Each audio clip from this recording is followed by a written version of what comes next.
The committee will come to order, and good afternoon to everyone. Today's hearing is intended to examine the challenges faced by the nations of Africa's Sahel region, especially the spread of both terrorism and trafficking in the entire area.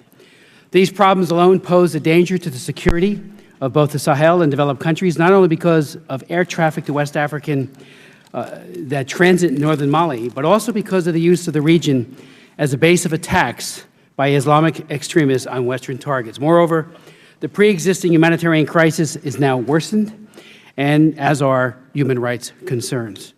The underlying political instability is becoming equally serious.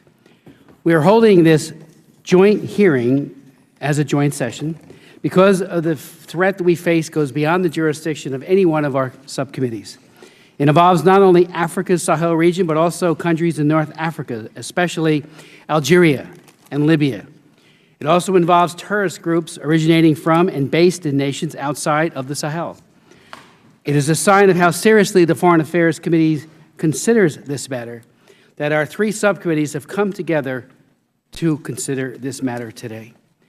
There are various definitions of the Sahel, but for the purposes of this hearing, we do mean the nations of Senegal, Mauritania, Mali, Burkina Faso, Niger, and Chad. In early 2012, the government of Mali was overthrown, as we all know, in a military coup, and subsequently lost control of the northern area of the country, which constitutes more than half of its land area. Mali had long been considered a stable example of African democracy, but as we learned in our subcommittee's hearing in June of 2012, the coup and resulting loss of so much territory revealed a hollowness and a rot within the Mali democratic system.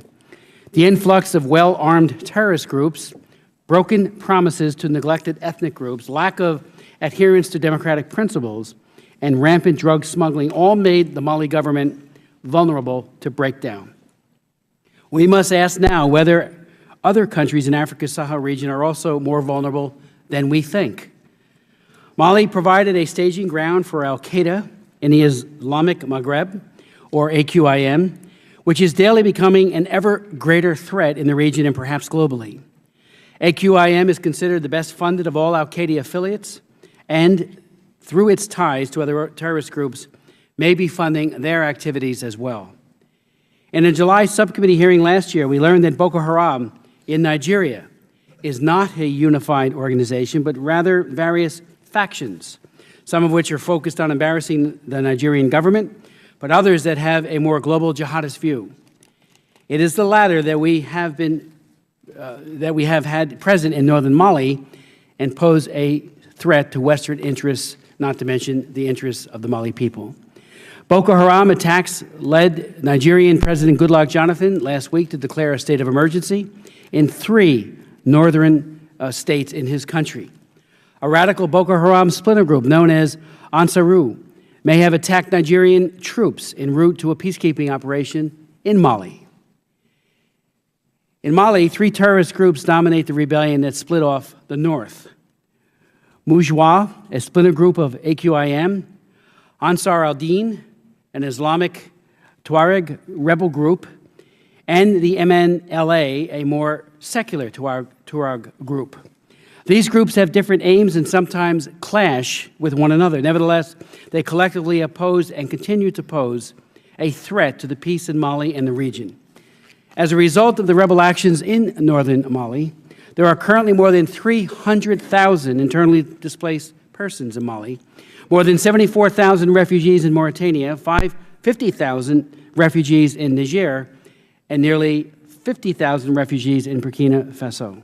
The displacement of nearly 500,000 Malians strain already scarce resources in the Sahel, with aid recipients often in remote areas.